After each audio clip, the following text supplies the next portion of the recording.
पवित्र बीजक प्रज्ञाबोध बसंत 10 पद 6।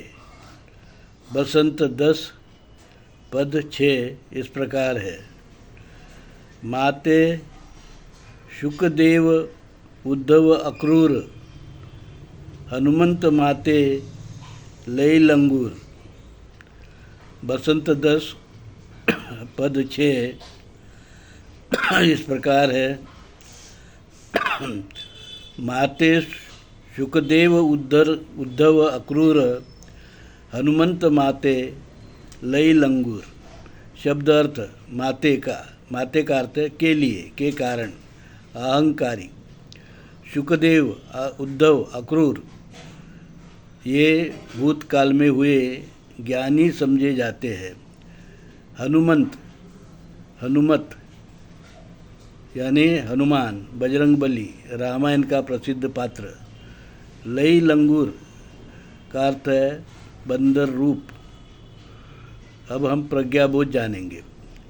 प्रज्ञाबोध परमात्मा कबीर बसंत के इस पद में बताते हैं कि अहंकार, इच्छा, तृष्णा, माया, मोह के कारण निर्माण होता है और इस अहंकार से बड़े बड़े ज्ञानी, शक्तिशाली और धर्म जानने वाले लोग जैसे शुकदेव, अक्रूर, उद्धव, पांडव और राजा राम के महाबलशाली सेवक हनुमान, बजरंगबली, केसरी को भी अहंकार में हंसने के कारण भगवान को भी लंगूर का चेहरा लग गया था। इसलिए माया, मोह, इच्छा, तृष्णा से बचो। शक्ति, धन, संपत्ति, ऊंचे पद, प्रतिष्ठा का अहंकार ना करो। सबका गर्व अहंकार एक दिन परमात्मा चेतन राम एक दिन हरता ही है। गर्व अहंकार निरर्थक है। परमात्मा कबीर ने हमें उनकी पवित्र वाणी बीजक में हमें धर्म बताया। धर्म क्या है? उन्होंने हमें सनातन, पुरातन, आद्य धर्म, आदिवासी हिंदू धर्म, विश्व का पहला धर्म, मूल भारतीय हिंदू धर्म जो सिंधु हिंदू संस्कृति के पूर्व से चला रहा है इस देश में, हिंदुस्तान में, भारत में, इंडिया में, उसको 15वीं शताब्दी में पुनर्स्थापित किया। मूल भारतीय हिंदू धर्म को धर्मात्मा कबीर साहब ने पुनर्प्रस्थापित किया। मूल भारतीय हिंदू धर्म को विदेशी यूरेशियन वैदिक ब्राह्मण धर्मी लोगों ने धर्म और संस्कृति दोनों को तहस नहस कर, जलाकर, गिराकर, मारकर, काटकर, लोगों को भगाकर अपना वर्चस्व स्थापित करने की कोशिश की। इसमें कुछ हद तक वो सफल हुए। उन्होंने यूरेशिया से लाया हुआ एक वर्ण सवर्ण ब्राह्मण वर्ण का वर्चस्व स्थापित कर यहाँ के मूल भारतीय लोगों को उनके नीचे के जो वर्ण है, क्षत्रिय वर्ण, वैश्य वर्ण, शूद्र वर्ण और अस्पृश्य में इस मूल भारतीय समाज को विभाजित कर जाति वर्ण में बांटकर उन पर राज किया। धार्मिक अपनी मान्यता सौंपी जिसमें छुआछूत, भेदभाव, अस्पृश्यता, विषमता, शोषण और वर्णवाद, जातिवाद और मानवता को मिटाने की पूरी कोशिश की। यहाँ के मूल भारतीय लोगों को नरकीय जीवन जीने के लिए बाध्य किया। जनावर से बदतर उनकी हालत उन्होंने की। कुछ समय के लिए इसमें वो सफल हुए, पर 14वीं 15वीं शताब्दी में धर्मात्मा कबीर ने फिर एक बार अपना मूल भारतीय हिंदू धर्म, सनातन पुरातन हिंदू धर्म, भाईचाराशील सदाचार का धर्म, समता का धर्म, ममता का धर्म, वैश्विक बंधुत्व का धर्म, अहिंसा, परोपकार, लोक कल्याण का धर्म, मूल भारतीय हिंदू धर्म, इसको फिर से पुनर्स्थापित किया।